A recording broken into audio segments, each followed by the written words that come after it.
नमस्कार दर्शकों, मैं शरद मिश्र झांसी से संस्कृत केशवकुल चैनल में आप सभी दर्शकों का स्वागत करता हूं। आज हमारे बीच में आए हुए हैं हमारे दतिया से मेहमान श्री पूरन चंद शर्मा जी। इनके बारे में हम जाने कि ये शिक्षक पद से रिटायर हुए हैं और रिटायरमेंट के बाद इन्होंने अपना जीवन साहित्य को लिखने में समर्पित किया है। इनका एक खंडकाव्य प्रकाशित हो चुका है, एक इनकी और पुस्तक प्रकाशित हो चुकी है। तो आइए शुरू करते हैं हम अपना आज का कार्यक्रम। नमस्कार शर्मा जी। नमस्कार शरद जी, आपका आना आपका सार्थक है। हम आपसे बहुत खुश हैं, प्रसन्न हैं।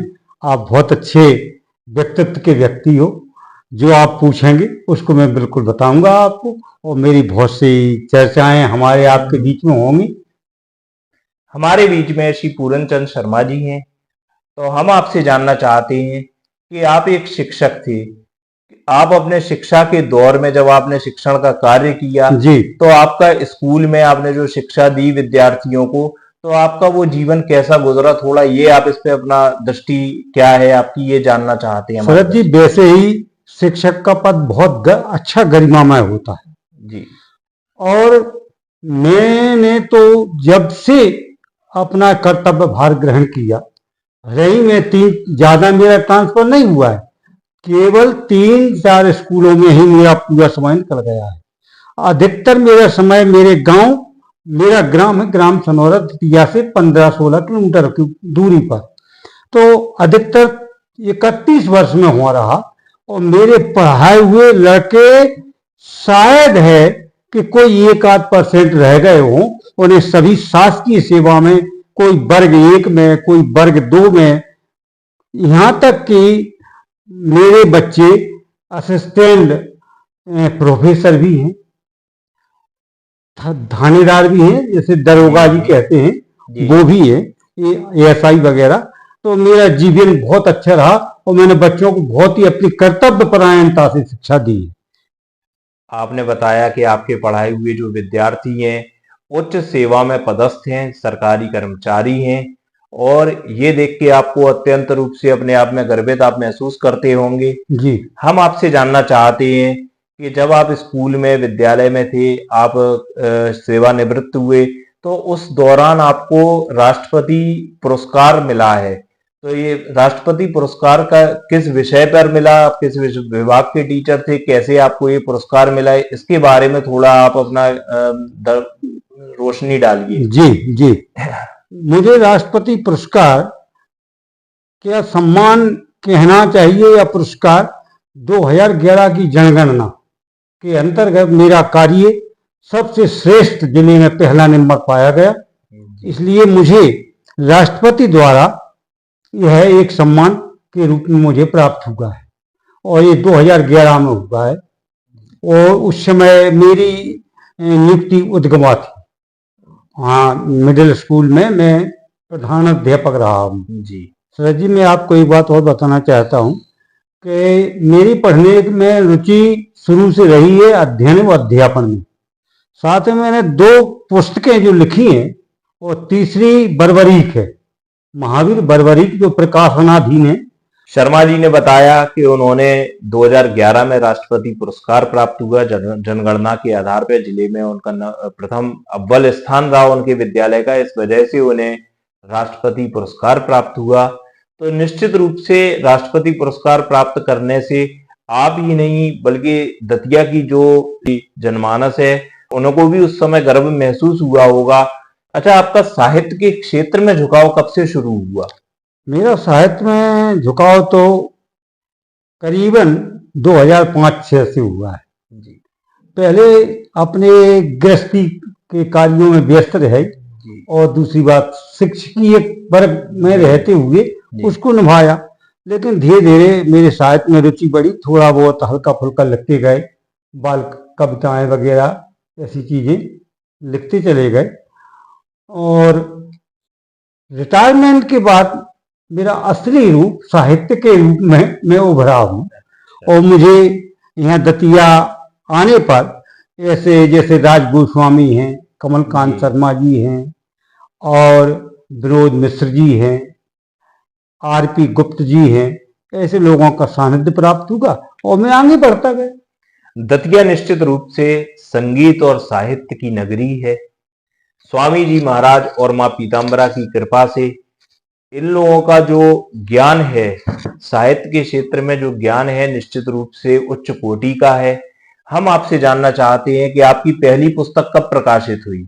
मेरी पहली पुस्तक 2022 में प्रकाशित हुई, जो साहित्य अकादमी के द्वारा प्रकाशित हुई है। मध्य प्रदेश साहित्य अकादमी संस्कृति विभाग द्वारा प्रकाशित हुई है। और उसी पुस्तक पर मुझे और भी उपलब्धियां हुई। उस पुस्तक का शीर्षक जानना चाह रहे थे कि शीर्षक उसका क्या है और किस छंद में आपने उस पुस्तक में अपना लिखा हुआ है? उस पुस्तक का नाम है कनक मृग जी। यानी लोग बाग मृग जो मारीच के ऊपर है वो जी। कनक मृग माने मारीच जी। तो लोग ये समझते थे कि अरे कहाँ लिखने गए, उपेक्षित पात्र है, लेकिन मैंने उपेक्षित नहीं समझा, क्योंकि सीता जी ने जब उसको देख लिया तो फिर उपेक्षित रहा कहाँ वो जी।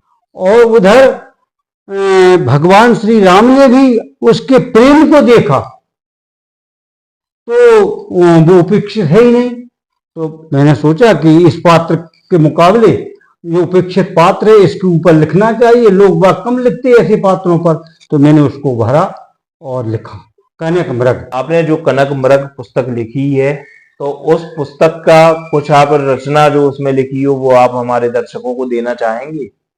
अवश्य, क्यों नहीं। तो लिखाई इसलिए है जी। हाँ, मैंने आपको अभी बताया कि अपेक्षित पात्र के ऊपर मैंने क्यों लिखा, उसके बारे में पहले फिर मैं आपको रचना बताता हूं कि सीता परम रुचिर मृग देखा और अंग अंग सुमनोवर बेसा। जी। ये सीता जी, जिसकी जब सीता जी की दृष्टि पर गई, जगत जननी की दृष्टि जिस पर पड़ जाए तो समझ लो मोक्ष को ही।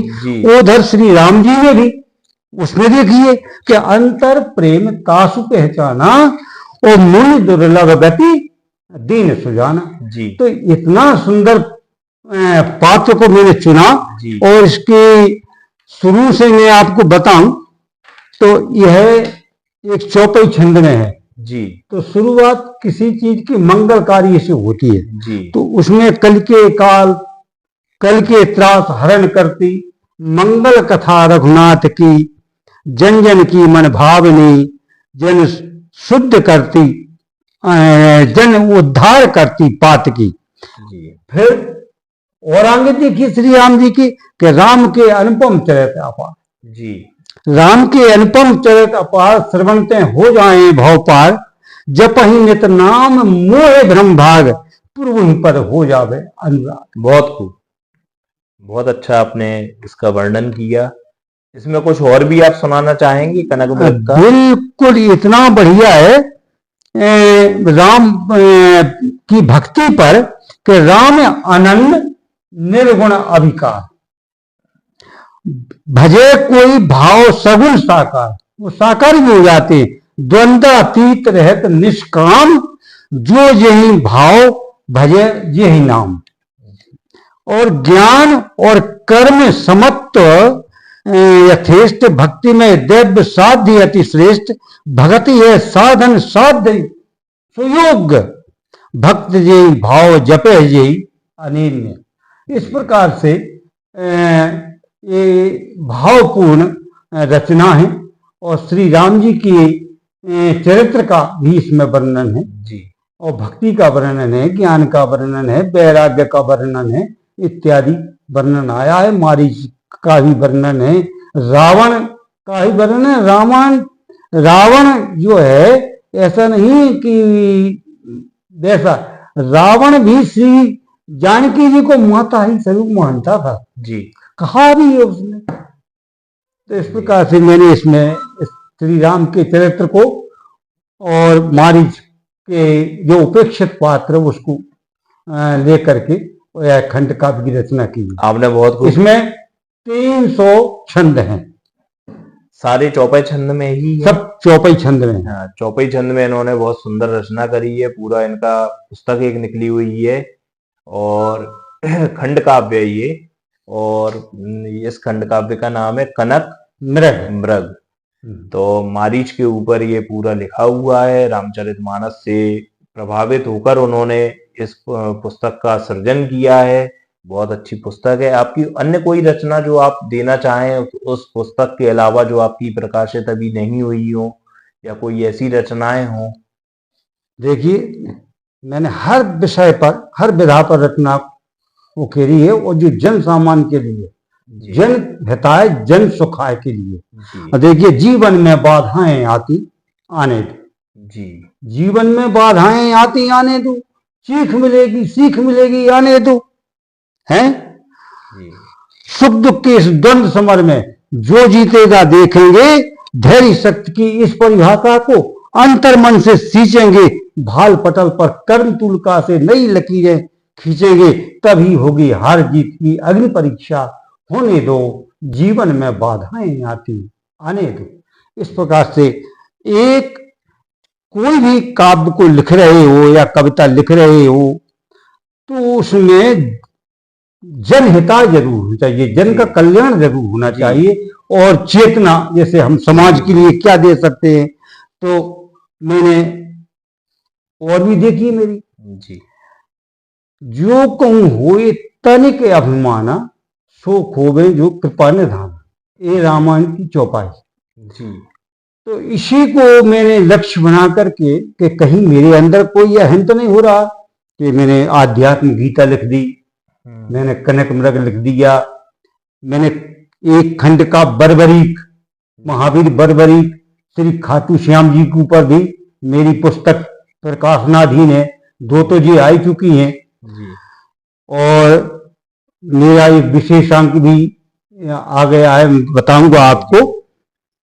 तो मैंने कहा कि मुझे बना लो प्रभु चरणों का किंकर, और पाता रहूं चरण कमर रहे धारू माथे पर, ऐसा दो वरदान दयानिधि, ऐसा दो वरदान दयानिधि, पाऊं मुक्ति पल में, और बह जाए अहंकार सब निज नैनों के जल में।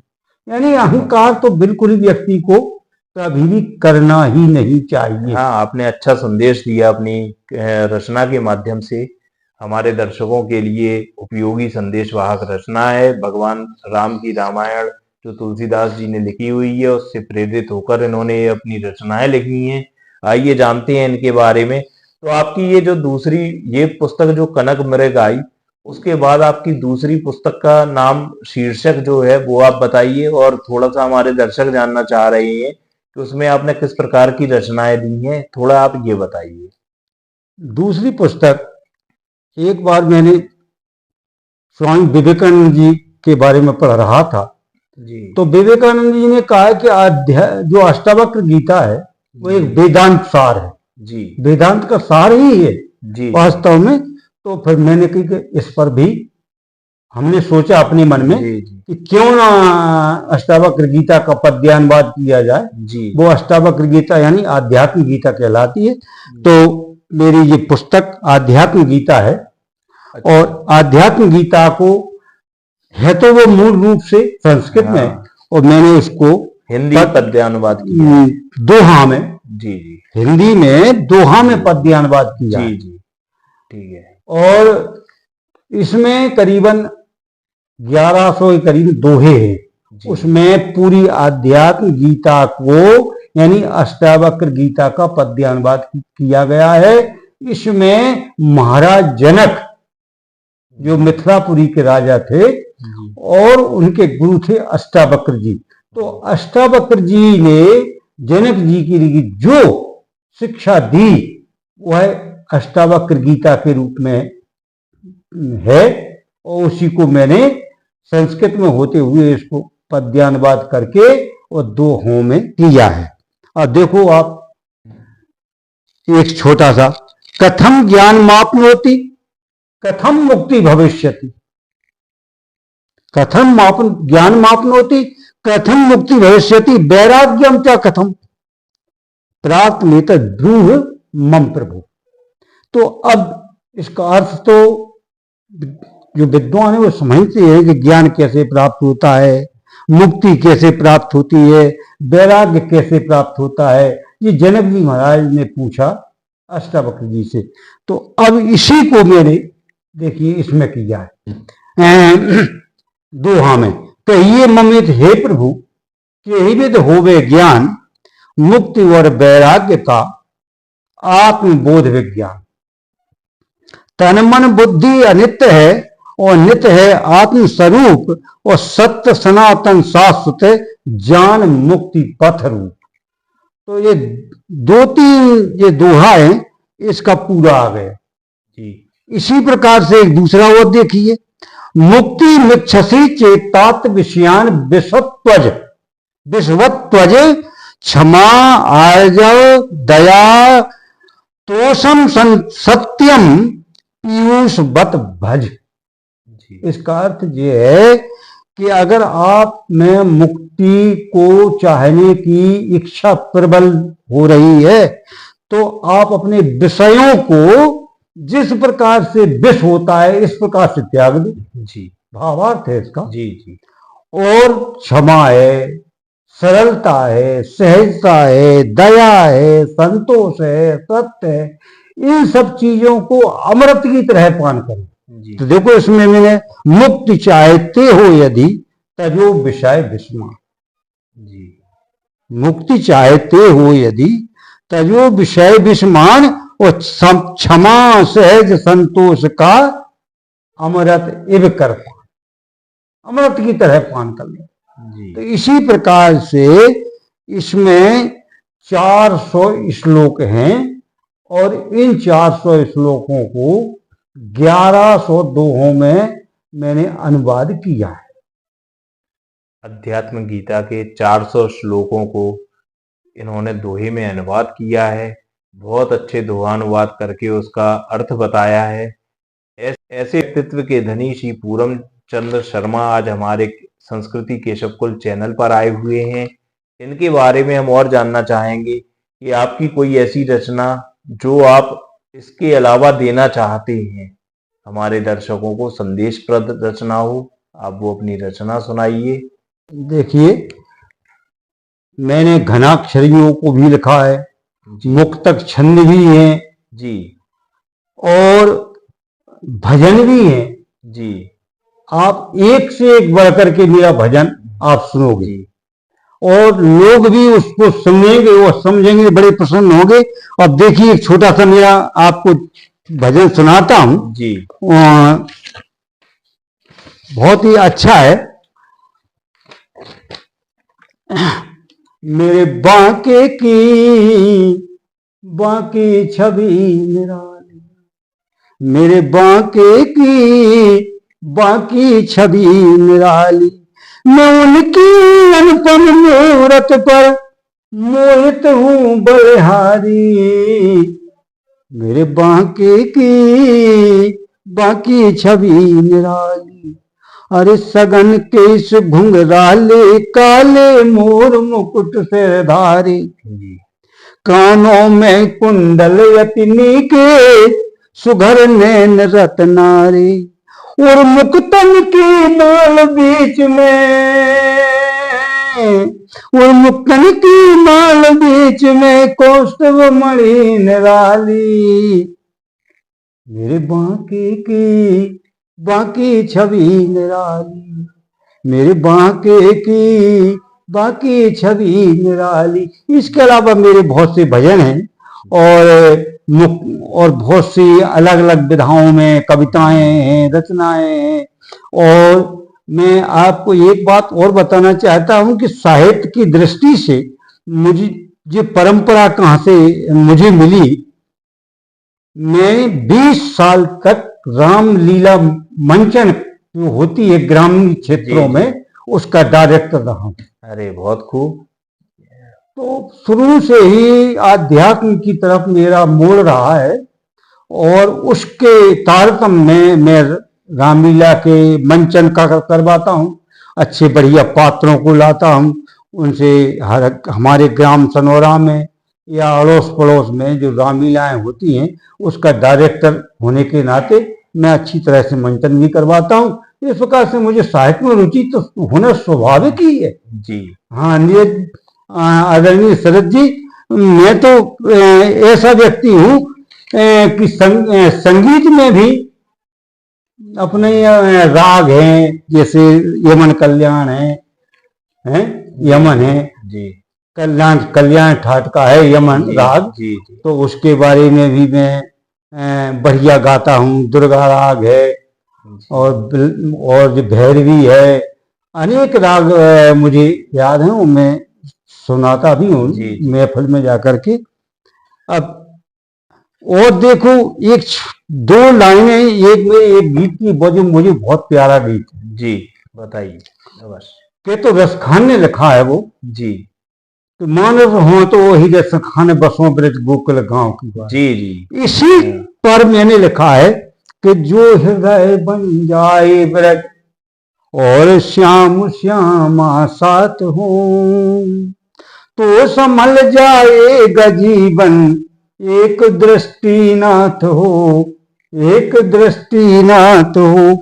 वो मधुर मुस्कान अधरों पे विराजे बांसुरी, ऐसी ही मूरत श्याम की उर्मित करे ही बांसुरी। वहां बांसुरी, यहाँ बांसुरी। जी।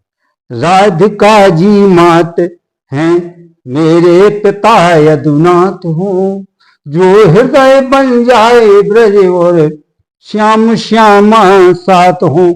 अब वो मानस वाली, मानस हो तो वही रसखान। इसमें देखिए कि जो धरा पर जन्म लूं बनूं ब्रज की धूल में, पड़े नित कोमल चरण तब ढकूं मंग के सूल में।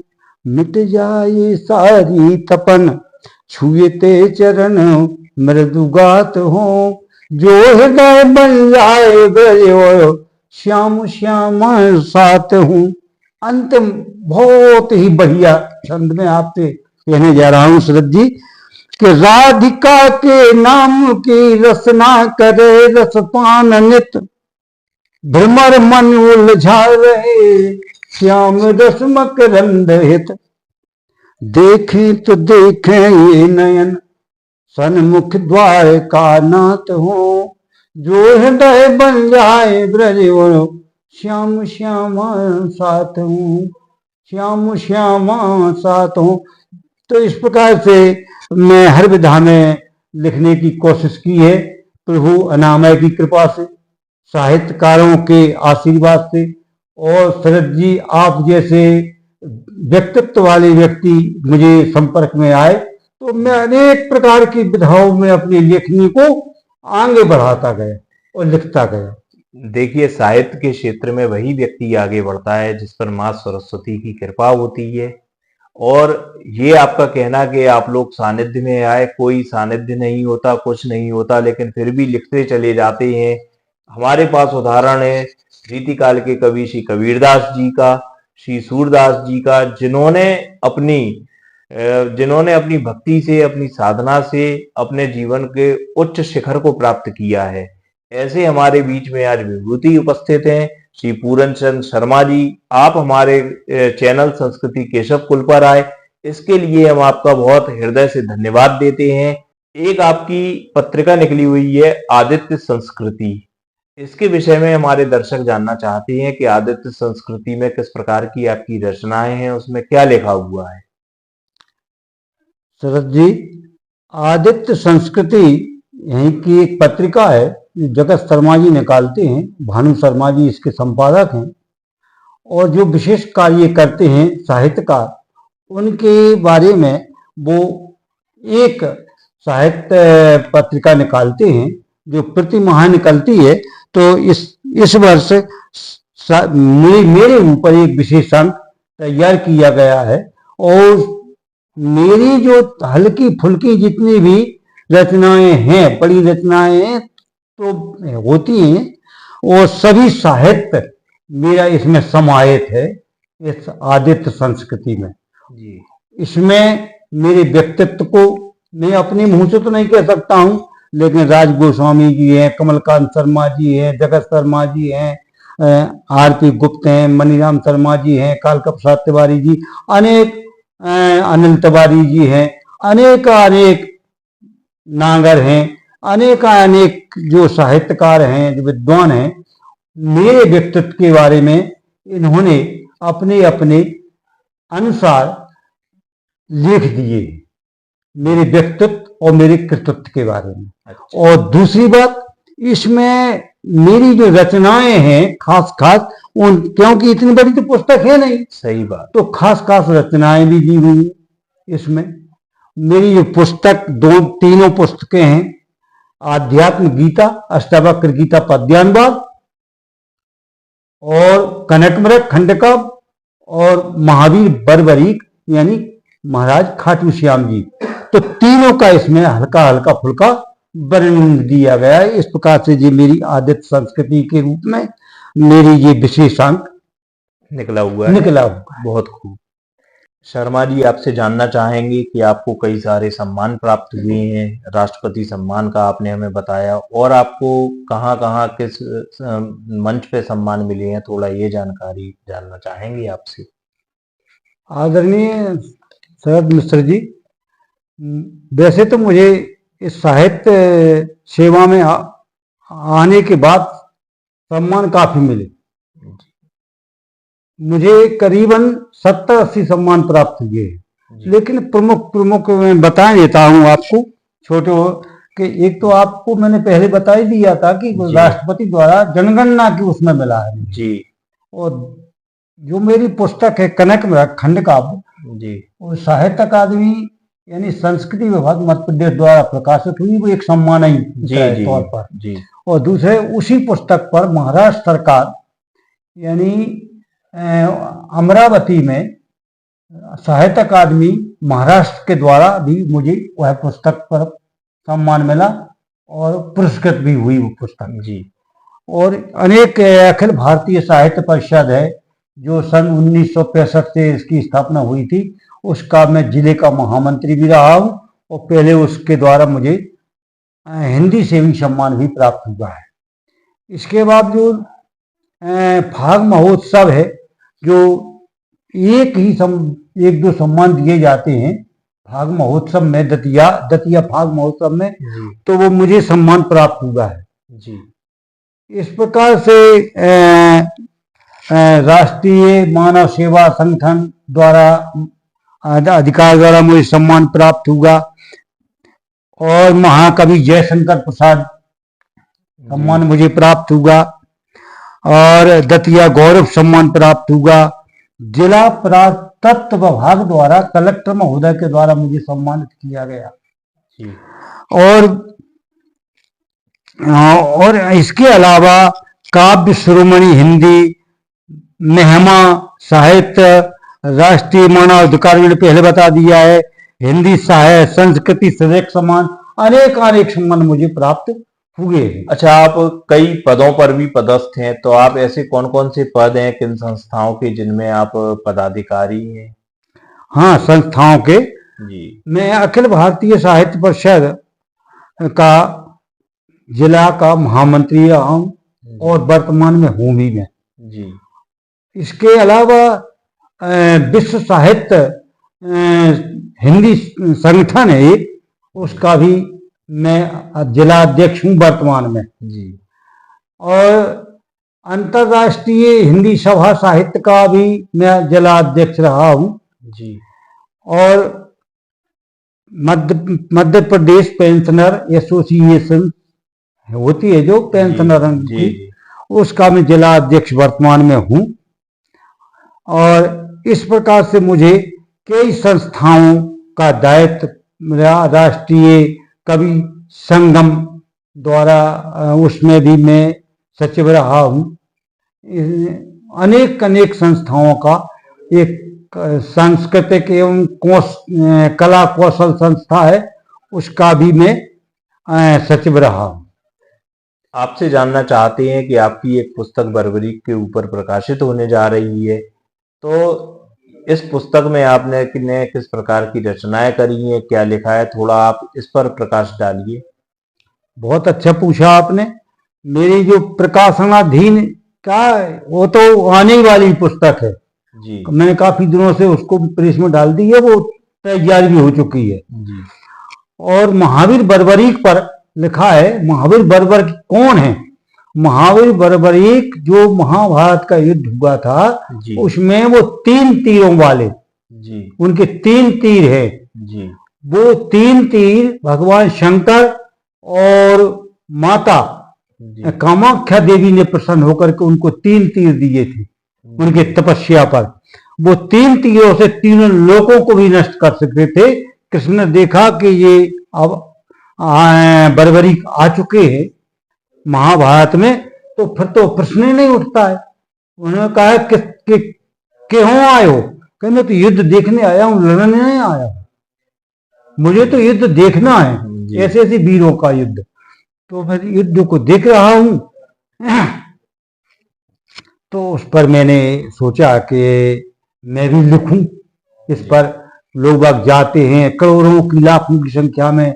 जयपुर से राजस्थान में है खाटू श्याम जी, जी वहां पर उनका बहुत बड़ा विशाल मंदिर बना हुआ है। लेकिन कुछ कतिपय लोगों को उसके बारे में जानकारी नहीं है। मैंने सोचा कि क्यों ना महाराज बर्बरीक, महावीर बर्बरीक जो खाटू श्याम के नाम से जाने जाते हैं, उनके बारे में लिखा जाए। तो अब इसकी कथा है स्कंद पुराण में, कोमारिका खंड में। जी मैं आपको बताऊं तो मैंने स्कंद पुराण को खरीदा, कोमारिका खंड देखकर और पूरी कथा का सृजन किया। और इस वृत्तांत को, इतिहास को मैंने गंभीरता से पढ़ करके उसको लिखा है। और इसके थोड़े, और यह है 350 छंदे, इसमें 325 के करीबन, जी करीबन नहीं है, 325 छंद हैं। और वे 16-14 की मात्रा में है। एक पद में ऊपर 16, फिर 14, 16, 14, इस प्रकार से छंद हैं इसमें। अब कुछ मैं आपको वानगी के रूप में बता रहा हूं कि तप के ही बल पर शेषनाग धरती को धारण करते हैं, और तप के ही बल पर हनुमान भक्तों के संकट हरते हैं। जी सत्य धर्म सत्कर्म न्याय के जो नित बने सहारे, और उनका यह वृत्तांत प्रलेखन श्री खाटू श्याम हमारे। जी जिनके मन में बसे हुए हैं कृष्ण कांत अनयारे, और उनकी कीर्ति काव्य अवगुंठित श्री खाटू श्याम हमारे। कृष्ण नाम का जाप करे जो नित उठ सुबह सवेरे, शाम सवेरे, उसके पाप नष्ट हो जावे श्री खाटू श्याम हमारे। शुरुआत जब किसी काव्य की हो, किसी भी चीज की हो, तो उसमें मंगलाचरण होना जरूरी है। जी तो ये मंगलाचरण के ही तरह से है। जी कथा तो बहुत आगे से है। तो वो तो मैंने इसलिए कहा है कि ये सब जो छंद हैं वे 16 और 14 मात्रा के रूप में बंधित हैं, बंधे हुए हैं। भक्तों की पीड़ा को हरते हैं वे करुणा सागर, हैं निश्चल विनयी शरणागत को शुभ गति देते हैं गुण आगर। कथा कोमारिका खंड से स्कंद पुराण में गाई, और विद्वानों के मुख से निश्चित या भाषित किंकर के मन भाई। कलयुग में अवतारी हैं प्रभु खाटू नगरी में घनश्याम, और श्रद्धा भाव से भक्ति करे जो पावे अंतस मन अभिराम। कामदेव सब सुंदर आनंद श्री श्याम जी बल के धाम, और बाल सूर्य सम तेजस्वी प्रभु मम सुपूज्य श्री खाटू श्याम। बहुत अब एक इसमें बार बार आपने देखा होगा कि मम सुपूज्य मम खाटू श्याम, और श्री खाटू श्याम हमारे हैं, खाटू श्याम हमारे, और सबके बने सहारे, जो नित बने सहारे। ये क्यों कहा है? उस समय प्रश्न किया था किस ओर लड़ोगे, तो उन्होंने ये कहा था कि जो हारेगा मैं उसका ही साथ दूंगा। तो हारे के सहारे हमारे खाटू श्याम हमारे। खाटू श्याम जी जयपुर से 80 किलोमीटर आगे जाओ तो एक स्टेशन है, और से सीकर जिले में है। जी और सीकर जिले में खाटू नाम का स्थान है। जी रिंग बस पे जाके उतरना पड़ता है और फिर श्री खाटू जी जा करके और श्याम के दर्शन करो। अभी तक लोग बागों को ये पता, तो देखो सब जानकार होते हैं, लेकिन ग्रामीण परिवेश में कुछ लोग जानते हैं कि जहाँ श्याम जी के दर्शन कर आए, जी लेकिन वो वास्तव में श्याम जी के रूप में वो खाटू श्याम है। खाटू श्याम के नाम से प्रसिद्ध है। वो महावीर बर्बरीक है, जो महाभारत में पूरे युद्ध को देखा उन्होंने और निर्णय दिया कि युद्ध जीता किसने है। तो उस पर फिर मैंने मन में आई कि इन का पूरा वृतांत, पूरी कथा, पूरी कहानी महावीर बर्बरीक पर लिखा जाए तो लोगों के सामने जाएगी, लोग आप समझेंगे कि खाटू श्याम यानी महावीर बर्बरीक के वरदान से ही वो पूजे जाते हैं। महावीर बर्बरीक को ही खाटू श्याम के नाम से पूजते हैं। तो उस पर देखो, ये 14, 16 और 14 यानी 4 पद होते हैं जी। तो ये 16 और 14 मात्रा के हिसाब से एक मात्रक छंद में मैंने मात्रा का, हाँ जी, मात्रक छंद में इसको बांधा है 16-14 में। जी आप इसको देखिए जी। कि अब पूछा, कृष्ण ने बताया कि मोर भी ऐसी थी वैसी थी, एक छोटा सा रूप है।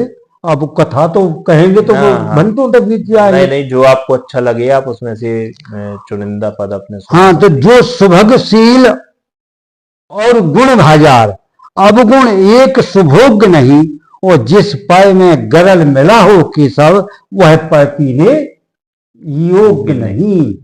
यानी जिस घटोत्कच से जिसको तुम करवाने जा रहे हो और वो शर्त रखे हैं कि मैं उसको मार दूंगी, तो ऐसी हो, भले ही कितनी सुंदर क्यों ना हो, मेरा बच्चा नहीं जाएगा हमारा। तो ये युधिष्ठिर ने कहा है, और कहा है कि जोखिम से भरा मार्ग है यह, जोखिम से भरा मार्ग है यह, छलबल को का इसको ज्ञान नहीं है, अबोध बालक घटोत्कच, बाला की उसको पहचान नहीं। भीमसेन भोले भ्राता से है सार कृष्ण के वचनों में, होगा निश्चित ही कोई रहस्य इस विवाह को रचने में। इस पर अर्जुन ने सहमति दर्शाई, मोरबी को वरदान मिला, सफल होएगा भीमसेन सुत, नहीं निराश का भाव बना। इस प्रकार से इसमें 350 छंद 16-14 के मात्रा के हिसाब से हैं और उसमें खाटू श्याम जी महाराज का पूरा विवरण है, पूरा वृत्तांत है, पूरा इतिहास है, पूरी कथा को संजोया है जी। और मुझे बिल्कुल विश्वास है कि इसको पढ़ करके लोग बहुत अपने आप को धन्य मानेंगे जी।